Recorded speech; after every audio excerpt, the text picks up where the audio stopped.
The Dragonsong War is now over, and now let's hear, feel, and think about it.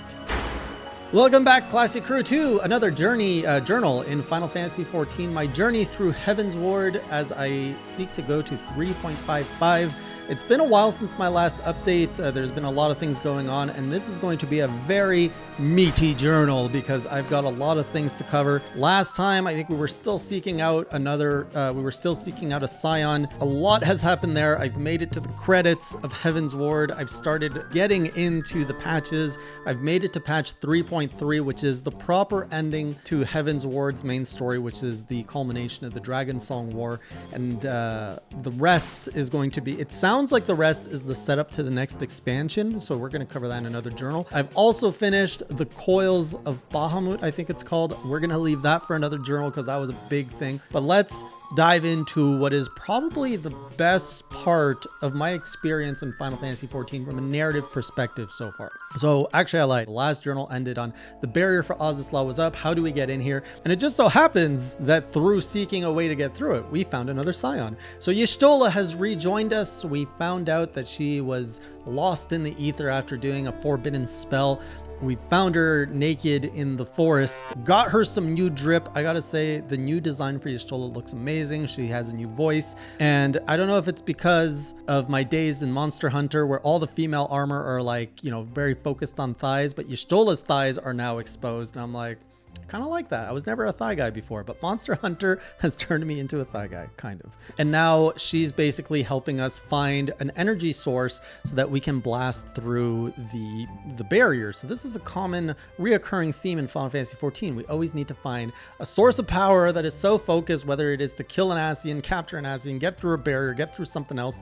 And so here we are looking for another source, even though in our back pocket, I'm pretty sure this Eye of Endog is pretty powerful, but it does come back later on. So Y'shtola's like, oh, I know a person who can help us. Let's go see my old master Matoya, who is a new character introduced, which I have to say is one of my favorite. I love that she just does not care. She is so old. She doesn't care about really anyone. She's still a kind like person, but she just doesn't care about the politics. She doesn't care about how you think of her. She just tells it how it is. And I really like Matoya. So we venture off to, what is this place called? Idleshire. I explore a whole new area this is where the scholars used to be. This is where Alphino and his sister grew up, from what I understand. It's where Y'shtola did her training. For some reason, they all left this place. They abandoned it. I think it was attacked at one point, and that's why they left. So now it's all overrun by gobbies, and we've got some good gobbies and some bad gobbies. The bad gobbies, I learned, are trying to revive their primal. And then we got the good gobbies, which say one of the funniest thing I love saying. So giving voices to some of these characters, as I stream, I try to give everyone voices. It's very inconsistent, so don't expect anything good. But my gobbies, I love voicing them because I imagine them having a mechanical voice. And, you know, the text bubble always starts with like, pshka. Imagining these gobbies just starting all their discussions with like, pshka. It's just like so much emotion. I would never talk like that. So yeah, anyways, we go to the cave of Matoya. Beautiful music here too. I didn't realize it was a remake to a classic song from Final Fantasy 1, because apparently there was a Matoya's cave in there. That is so far back in my memory, I absolutely don't remember it. But anyways, Matoya does tell us that yes, she has an etheric converter, which can basically act as a ram to get through that shield, but how to build one is locked away in a tower, and we have to go through the great Gubal library, which is a really nice dungeon for a few reasons. One, I absolutely love the music here. It's got like a jazzy feel to it. It's the first dungeon that really hit me with a jazzy kind of music, and I enjoy jazz. And then the boss designs, specifically the Demon Tome and the ever-living Bibliopath, are just really good design. The Demon Tome reminded me of Wall from the old Final Fantasy games, where you have to kill it before it basically squishes you.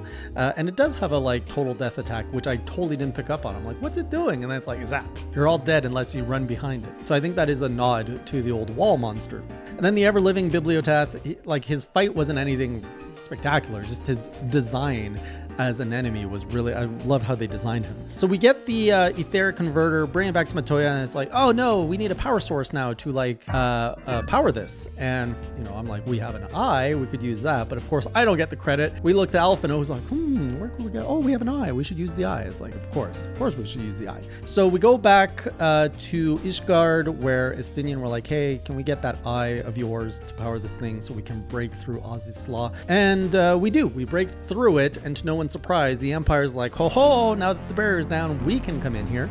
And as a reminder, we are chasing the Archbishop who ran off to Azys Lla after he stole the key from us, came out of a whale that we killed, and we've been chasing him because he's trying to become a god to rule over the world and do whatever he wants. So the Empire shows up, they're shooting on us, and things are looking bleak. It looks like we're gonna get shot down in the sky. But then out of nowhere, Big H pierces the sky, and Azys Lla shows up on the back of Big H, which was really surprising. And then she turns into Shiva and starts fighting the Empire.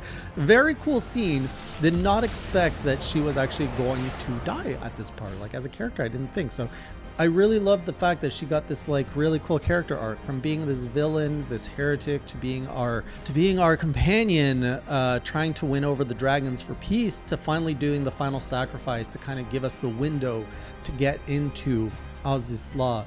Was just a really like, you don't see me crying or anything on the stream because I have troubles emoting, but it did impact me in a way that I like that. Like, I wish I could feel more, but from a narrative perspective, really enjoyed it. So we land on Azys Lla, which looks like a very stereotypical final dungeon of Final Fantasy. And here we meet a guidance node. The Empire's around scouring. I really like how they're setting up kind of the space. There's like these old monster. Remember, this is an old Allegan civilization structure that causes more problems in this world. And through basically journeying, we're trying to get to, what's it called? The Etherochemical Research Facility. And basically everybody's hanging out down there. But before we get there, we run up to a dragon which is in prison, and it looks like somebody's siphoning the energy out of her. We learn it's Tiamat, the dragon Tiamat, which is the girlfriend or the partner or the brood lady. I don't know how they refer to dragons, but basically the partner to Bahamut, which is playing more into my Bahamut lore, which I enjoy. So what I've learned is, yeah, she was the lover of Bahamut. He died, I think, to the Alligans at one point. And then the Asians were like, yo, we can bring your boy back. You just have to give us like the sacrifice, which I think was being in prison or something. So she's like, all right, do it. And then they brought back Bahamut, but it wasn't the real one. It's like the whole Azys Lla bringing back Shiva. It's not the real Shiva. It's like a shade of Shiva. So now we've got a shade of Bahamut, which is what the Alligans, from what I understand, it's what the Alligans took Bahamut, put him in the moon, which was a real contraption to suck out the energy so that they could pretty much have like this intense energy to do whatever they want. And I suspect, I'm realizing it now, I think the reason they wanted Bahamut's energy was to open a portal to the Dark World, which we found out in the Crystal Tower, because they just want to suffocate the whole world, because it's like, this world sucks. If I got the lore right, please say, yes, you got it right. If not, you can correct me as long as you don't spoil anything. At this point, the dragon's dad shows back up, Midgar Somer, and he's all like, all right, things are pretty good. You passed my tests. I got my final crystal. I've reconnected my bond with Heidelin, and Midgar Somer evolved into a bigger Midgar Somer. So he's not the biggest one. He's at his second evolution, which is big enough to ride him.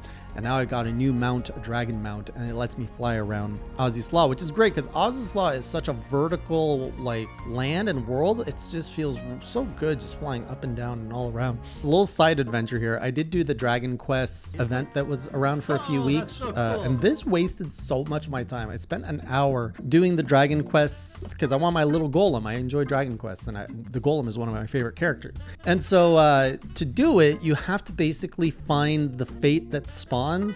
And I was just, so there's a bunch of fates all around Ul'dah that spawn these golem quests, and I was chasing it, and through chasing it I could never find it. So I'm like, all right, I'm just gonna sit at this one spawn point of this fate, and we're gonna do it here.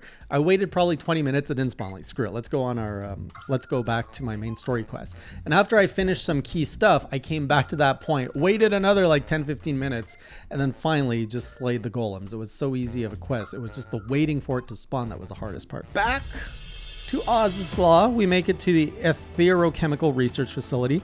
which by the way has fantastic music. Some of these dungeons in FF14 and this whole chapter of content, which is the end of 3.0, really good. It's a very different emotion than the end of Realm Reborn, where Realm Reborn was like real anger. This one was just like, the ending of 3.0 was just a really like sense of, oh, that's cool, oh, this is happening, versus Realm Reborn, I love that I hate this. This is so angering. So yeah, we go to the bottom of the research facility. Another thing that I really enjoy about dungeons, and this is such a minor note, but I actually wrote it. Sometimes so I really love when my character unsheathes his sword. So I always unsheath when I'm in the dungeon to run. It just makes me feel like I'm running faster, and seeing my crew like running, and like at one point we're running like a diamond, like in formation. And with the music behind all that, it just really feels like we're on an epic quest to like overcome some kind of great adversity. So anyways, the boss of this one was Lla Brea and another Ascian called, I'm going to bastardize her name, but I think it's Igorm. So this was kind of funny because we're fighting and then they're like, oh, now we're going to go to another phase. I'm like, watch them fuse. And sure enough, that's what they do. They fuse into the primal, or an Ascian Prime, which has even better music. I forget what the name is. I actually looked it up earlier, but I didn't write it down. One of my favorite tracks in FF14. So this just pumped me up more. We got the fight. And then finishing that is when we get the finale fight. So the Archbishop shows up with a casket and his knights. It's like so dark what's going on here. And in there, he's got the corpse of Haldrath, the very first Dragoon. And that's where we find out where the other eye of Endog was this whole time. So the Archbishop was hoarding it, as I suspected. First of all, he turns himself into a primal, which I later learn is the Knights of the Round, which is made famous in Final Fantasy VII for me. He turns this corpse with an eye into a massive sword. And then just before, like, just to show how strong it is, he kills Lla Brea. I'm like, oh man, that was our arch nemesis, and he just took him out. I'm like, okay, I get it. Narratively, they're trying to show, whoa, look how big this sword is. It can kill an Ascian. I'm like, okay, that's a big sword. But the result was, I guess they were done with Lla Brea, because like 20 minutes later, the fight is done. We have no more Archbishop. We have no more super evil godlike form. And we also no longer have a Lla Brea. We're down an Ascian. I also forgot to mention before that scene, when we defeat the Ascian Prime, we throw, this is kind of silly, like it was supposed to be a really impactful scene where we throw the white ether sight or something to Igorm to like basically kill another Ascian. So we throw it, and it's almost like throwing a Pokeball. Like we finish the fight and I'm just like, oh, throw the white ether sight. It's like, oh no. Actually, she doesn't say oh no, she moans to death. It was the most weird sound to put to somebody who feels like, I'm pretty sure they were dying. It was a very, I don't know the word, lustful moan. It was just weirdly out of place. And I thought it was just me at first, but then some people in the chat were like, why is she moaning? I was like, maybe dying feels good for her. I don't know. Yeah, so I really thought we were going to spare Lla Brea, but yeah, we only spared him for this. So it was like a Pokeball being thrown, or pretty much like the Ghostbuster trap to catch the ghost. So anyways, the fight starts. Very cool fight. It's Knights of the Round, basically. So we have the Archbishop, who's like the main primal, and then he summons his 12 knights over and over for different attacks. Just a really cool fight overall. And this brought a conclusive end to Heavensward, almost, until Estinian's like, I finally got the second eye. And then silly Estinian, the foreshadowing we have seen, finally delivers, and he turns into Endog and flies away. And I'm just like, great. Now this guy was so angry, wanted so much vengeance, he's become the very thing he's sworn to slay. And then we get a very cool kind of cutscene credits. We arrive on Dragonback to Ishgard, which really sets the scene for what's left in Ishgard. Even though we're doing all these things that's moving the plot forward and we are winning over in the name of good, the game is very good at reminding us that, you know, transformation doesn't just happen. And I like how pretty much the rest of the post-endgame content is about dealing with the realistic problems Ishgard has, that you've just taken out 1,000 years of history driving the populace of Ishgard, the division, you know, the hierarchy of the highborns and the lowborns. That doesn't exist. That doesn't matter. Having a common enemy of the dragons is no longer really there. And so how do you reshape a society overnight? And well, the simple answer is you don't. And side story here, I have to say, one of the things I find Final Fantasy XIV story does better than any other form of media content that I have personally taken in. And I don't know if it's just because I'm older and I'm more aware, but I really feel like the story is narratively echoing what we're seeing in the world today. At its core, it's essentially a story of good and evil, where it's not necessarily a story of good needs to banish evil, although that's what you're doing, but it's a story of the balance of good and evil, and that there is, and later on, I'm getting ahead of myself, later on I feel the story is delivering even more of this importance, that it's not good needs to overcome evil, but that there needs to be a balance.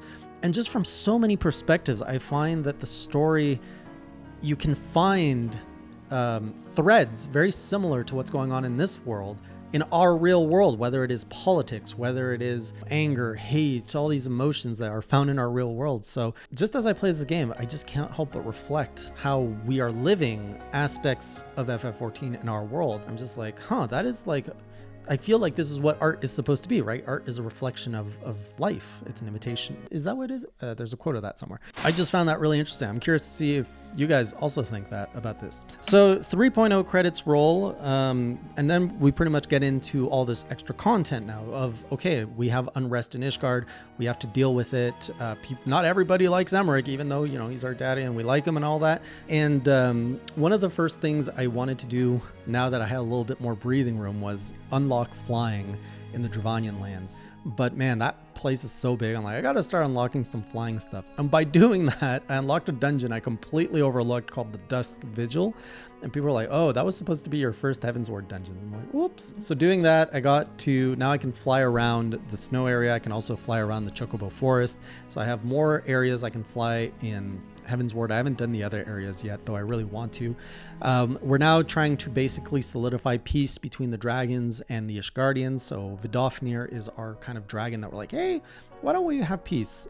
So they're kind of the ambassador to peace. And so there's that plot thread about kind of stabilizing Ishgard. And then there's the other plot thread that is coming back, which is we need to find our friends, the other scions. And so Kryle is brought in. I'm not sure if this is Kryle's introduction. I don't remember if I saw her before, but fantastic voice. Love this character. Just love how she's like playful with Alphino and just teasing him all the time. And basically she sends us on a quest line to find eventually Thencred, which makes also an amazing return. I love how they introduced him. I love his like design overhaul. Honestly, looking at Y'shtola and Thencred, which I've seen so far. Oh, I've also gotten a glimpse of Papalymo and Ida, but I don't know what's going on with them. Like they keep cutting to like a very short scene. They haven't really revealed too much about them. We've seen Ida's chest for some reason. They really opened up her shirt. I don't know if those are going to be like their final gear. I don't think so, because everyone who's been coming back to the story as a science get really cool drip. So Y'shtola and Thencred, they made Thencred like just even more like has more swagger. He's like, I don't know if he's missing an eye or just wants to have an eye patch, has a little goatee. Like when I look back to the Realm Reborn designs, I'm like, oh, it's so boring. And now it's like, oh yeah, you guys are really cool. I love this. So the whole Thencred quest line basically runs us right through a story that introduces us to the Warriors of Darkness, which look like the exact same Warrior of Lights which we saw in the 1.0 trailer, I think, or maybe it's Realm Reborn. Basically the part that like the grandpa warps everyone out of the main battlefield into a new world.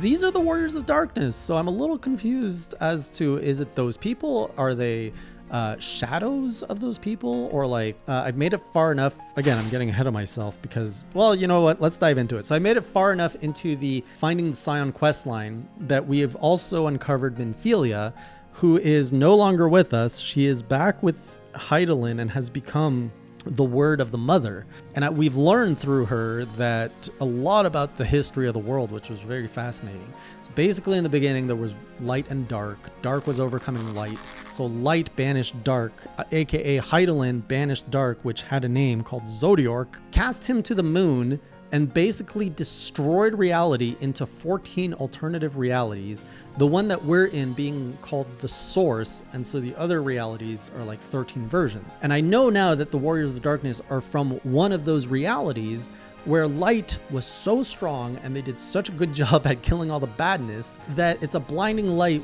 that can't, like, nothing can live there because the light is too strong. And so now they're in our world trying to save their world by collapsing all the worlds, I think is what's going on.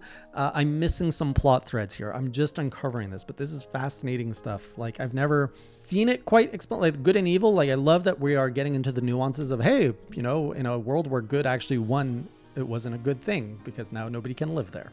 Yeah, so that's where we are on the Scion plot thread. On the Dragon and Ishgard thread, so we got the peace conference, and then we got the whole, like, anger of the people who don't want peace with the dragons. Like, they've been hating these people their whole life. They're dealing with the grief of their loved ones, and they're like, we don't want peace. We want revenge. We want to see all these people dead, all these dragons dead. And so there's that needs to be dealt with, and Emmerich comes up with the cool idea of, let's go, like, have a friendly skirmish with the rest of the nations and like show how great we are of a nation. After all, we're a nation of fighters, so let's unite around this grand melee. And, you know, it was a very epic fight. It was very fun. I got to fight Roban and I got to go one-on-one against him. It was just like a good kind of like moment of peace for the world of, like, let's just have a good time sparring with each other. So that kind of brought people back together, brought people back on board with, okay, this is what we're going to do. At Ishgard, you know, we're eventually going to have a republic. They basically formed a new republic with a House of Lords, a House of Commons. All sounds very familiar.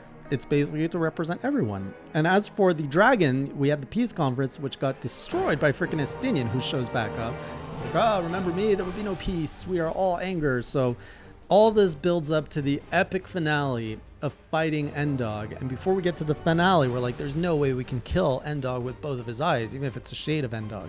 So we go to and convince Big H of, like, yo, we really need your help to put a final end to this 1,000-year war. Are you with us? Sends us on some trials. We prove him in the trials. Come with us. He's like, all right, let's go. And so Endog's already attacking Ishgard. We show up with Big H. Everything's like coming to a culmination. Then freaking Big H and Endog are fighting it off. It's a really cool, like, rap battle. Big H falls only to give out, like, surprise, like, haha, I gave my eye to the Warrior of Light. And then we are pretty much set for the final scene. Kill Endog. Very cool fight.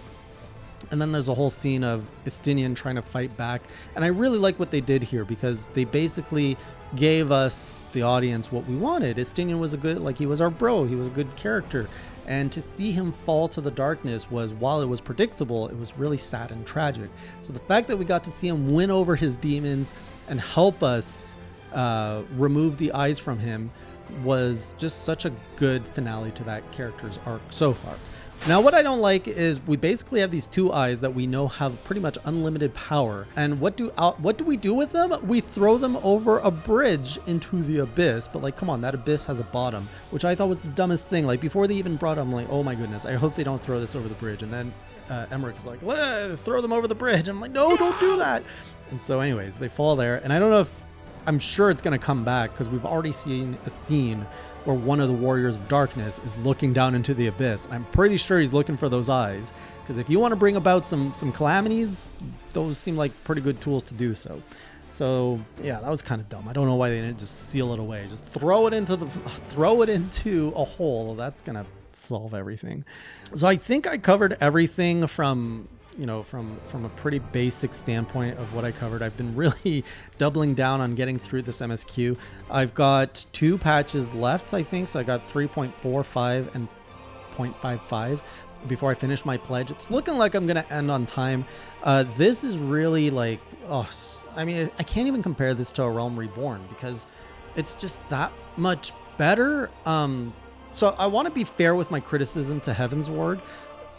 Like, head and shoulder above Realm Reborn, and it really delivers a great story. And my only criticism, well, I have quite a bit of criticism, is the format that the story is delivered. I don't think MMOs, or maybe these old MMOs, resonate as well with me as other mediums. I think if the Heavensward story was told through like a TV show, I think I would have appreciated the story that much more in that format, because I do feel that with the limitations of the game when it came out, with the Formula 11 MMO, it feels stiff. You know, you don't get acting, you get very stiff. Here's a character giving away his dialogue. Okay, let's go talk to this character. And it's kind of spoon-fed to you because, you know, they got to spread out the content for the players. So it feels a little bit too slow, a little bit too stiff. And this is just me giving, you know, the good and the bad. I'm not saying it's bad or anything. It's just I wish I could see this in another medium because it's a fantastic story. It's exploring key themes of what makes humanity humanity. And I really love that aspect of nuances of exploring these themes in this fantasy world that lets us, it's just a really like cool philosophical exercise. I don't want to get too deep into it here. I'm going to keep playing this game and seeing what it has to uncover. I hear it only keeps getting better. I think the next expansion is when I heard it plateaus a little bit and then it really picks up. I won't be going straight into that. Once I finish the next patches, I'm going to be taking a break from FF14. But you can look forward to another journal covering coils and then probably another one covering the final patches for 3.4 through 3.55. And then that's where we're going to leave off for a bit. So I'll see you in the next journal or on stream. And until next time, keep it classy.